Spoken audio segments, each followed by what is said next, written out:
Bonjour à tous, j'espère que vous allez bien.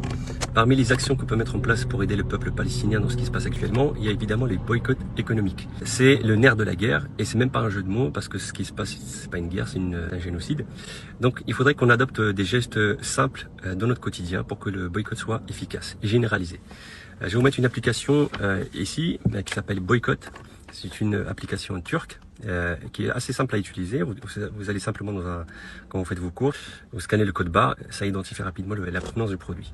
Donc n'hésitez pas à partager au maximum cette application et l'intégrer dans votre quotidien pour que ça soit efficace encore une fois. On ne peut pas rester comme ça sans rien faire. Et donc vous aurez plus d'excuses pour ne pas faire cette opération de boycott qui est encore une fois une des plus efficaces. Salam alaikum. On va faire un petit test rapide de l'application. Donc là je vais l'ouvrir.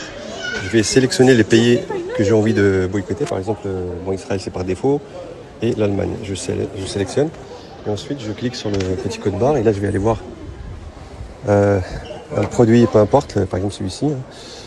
Et je vais scanner le produit, je vais cliquer sur Find, je vais attendre un tout petit peu. Je enlève cette pub et voilà. Et donc là on a un produit allemand, par exemple. Mais ça peut être d'autres pays, c'est à vous de faire la liste et de vous informer un petit peu sur le reste. Tout à l'heure, on va faire un autre exemple sur un produit typiquement israélien. À tout à l'heure. On va aller voir un produit classique produit par l'entité sioniste, le fameux SodaStream. On va faire un petit test. On va faire un petit exemple. On est dans Carrefour, donc on va activer l'application et on va aller directement chercher ces fameux produits SodaStream. Donc là, on a ici tout un rayon. On va prendre n'importe quelle boisson, par exemple celle-ci. On va la scanner, Find.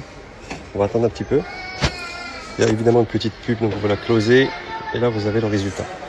Évidemment, il y a plein d'autres produits qui ne sont pas forcément produits en Israël, mais qui sont produits dans des pays qui coopèrent avec Israël, notamment les États-Unis et d'autres pays.